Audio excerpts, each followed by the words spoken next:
So I'm heading to England for a rare look inside one of the world's biggest cigarette makers. It's top secret. As Big Tobacco strikes back. If we are part of the problem, then we should be part of the solution. Just around the corner from his vape shop is Public Health Ontario. Only a few blocks away, but miles apart on this issue. Not far from here, there's a vape shop, and it's been very popular in terms of attracting people to get them, to wean them off the cigarettes. Isn't that a step forward from a public health perspective? Well, the first assumption is that it weans them off their cigarettes. Well, there's a new sheriff riding into the Wild West.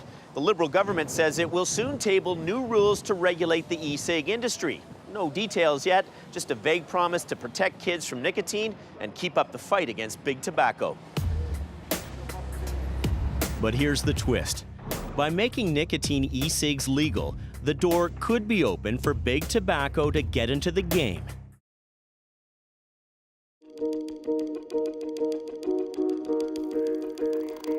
Now there are studies done showing if you take a megavitamin, you actually can hurt yourself. You actually can increase your risk of cancer, increase your risk of heart disease. I think few people know the risks they're taking. And how do you know what's too much? Here's how you know what's too much. You shouldn't bypass the satiety level. Your stomach is only so big for a reason.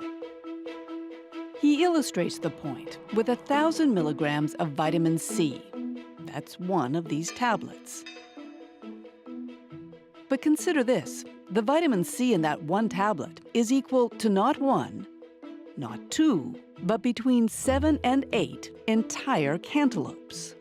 No, you're not meant to eat 8 cantaloupes. It's a dangerous thing to do, to go against what nature intends.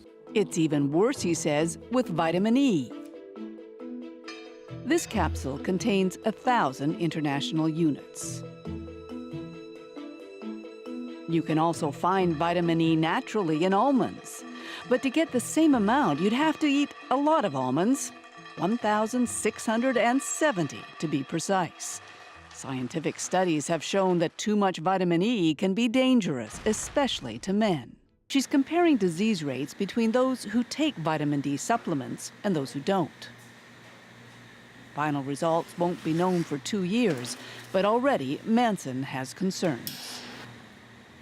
Many people are taking too much vitamin D. The Institute of Medicine also recommended avoiding getting above 4,000 IUs daily because that could be associated with adverse events. 2 years ago, endocrinologist Dr. Andrew Gray compiled all the best studies on fish oil, as reported in the world's most prestigious scientific journals. The vast majority were in agreement. I think for cardiovascular disease, one has to say there is no compelling evidence that taking fish oils protects against a first heart attack or a second heart attack.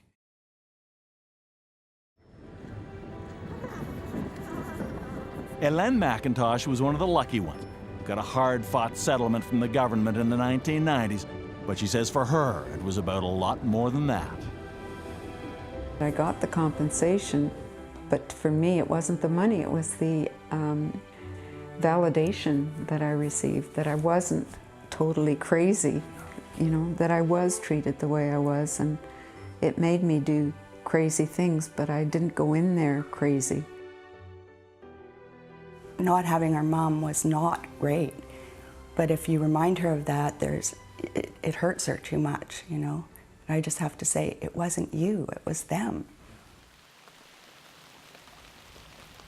It is now the better part of 7 decades since the Allen Memorial Institute in Montreal became that house of horrors. Today, perhaps hundreds of Canadians, survivors and family members, are still paying the price for the brainwashing experiments sponsored by the Canadian and American governments.